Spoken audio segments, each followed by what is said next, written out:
Hi, and welcome to this section of coaching for businesses.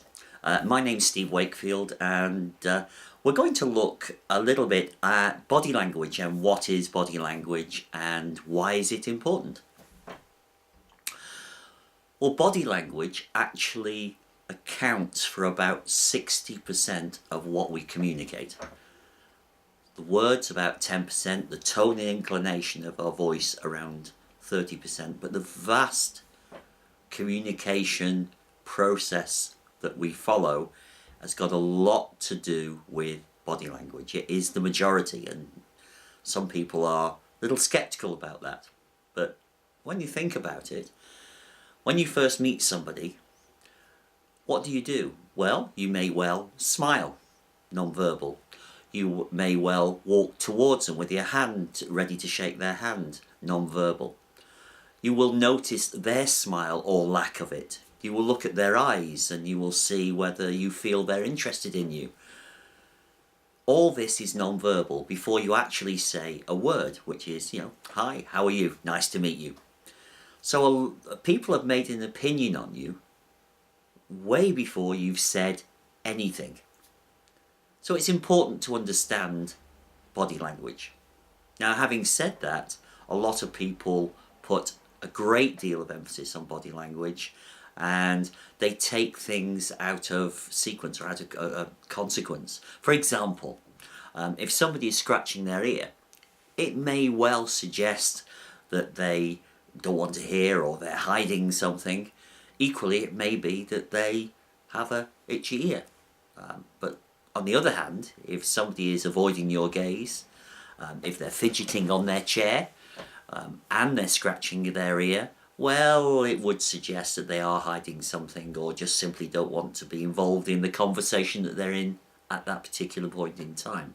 So as you can see, body language is very, very important, but equally you can put too much emphasis on it. So it's a skill, and it's a skill I find leaders generally have in abundance. They'll walk into a room and they will very quickly pick up the atmosphere. It's because they're looking at, whether subconsciously or consciously, looking at people's body language, and they'll understand simply how people are holding themselves, if they feel nervous, if they feel confident, and they'll understand that straight away. So body language can be split into a number of sections. The first one is the face. How we use the face, how our eyes really are very, very important. It's been shown that if you're interested in a person or a subject, your eyes will actually dilate. And as they dilate, you recognize this subconsciously, so you become more attractive to that person, or you feel much better about discussing a subject that you're going through, simply because you've detected interest. So it's not something we can force on ourselves, dilating the eyes, but it is something that happens, and we do recognize it almost straight away. How we use our eyebrows is another one, whether we raise our eyebrows or whether we're squinting our eyebrows. Again, we notice this as to whether it's something we want to talk about, feel confident about, if we're opening our eyes, or we're really not sure. Another part of the face is smiling. Smiling and laughing are vital clues as to how people are feeling. If we start to smile, it actually releases endorphins in the brain. Did you know? Laughing has the same effect. It makes us feel good. That's what happens as we laugh.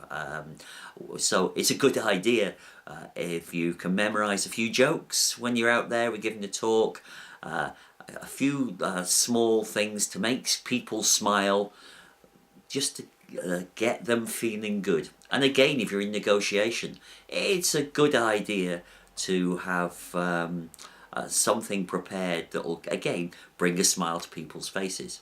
And how we smile actually tells an awful lot.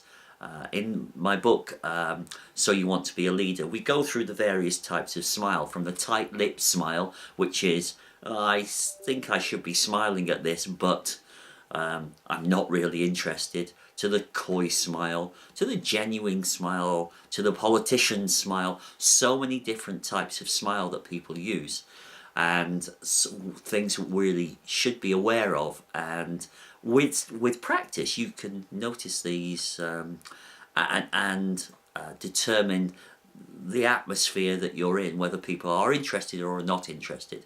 And if they're not interested, it gives you the opportunity to switch tack. You feel that people are really, they're smiling because they have to. Another thing people do, and people say speaking with the hands, and I've been doing it throughout this video at the moment. Open palms means that people are open to a conversation. Closed palms generally means that people are a little more reserved, and they're really considering what you're saying, but it's not necessarily a positive sign, whereas open palms are. Handshakes is another great one.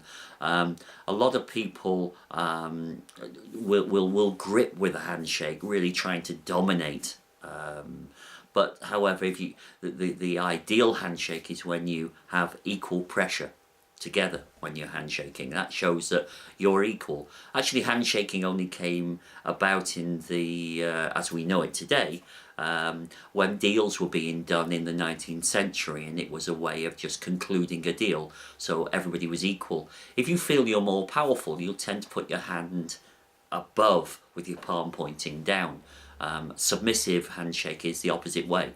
So if people offer you their hand and then you respond by with your hand underneath, then you're saying, yes, I know you're more powerful than me.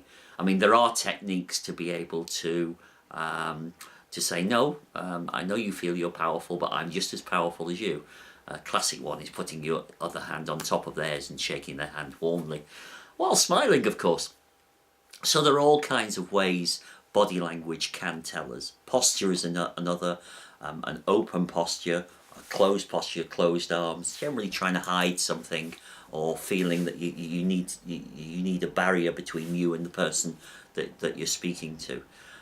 So body language is something that you should be aware of. There are many books and videos out there explaining, and equally in my book, So You Want to Be a Leader, there are a lot of descriptions of the things that I've just mentioned, plus quite a few others as well.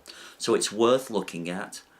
It's worth spending a little time understanding about body language, and hopefully this has helped you, give you an inclination as to why, if you want to be a leader, you should really understand how body language affects us all.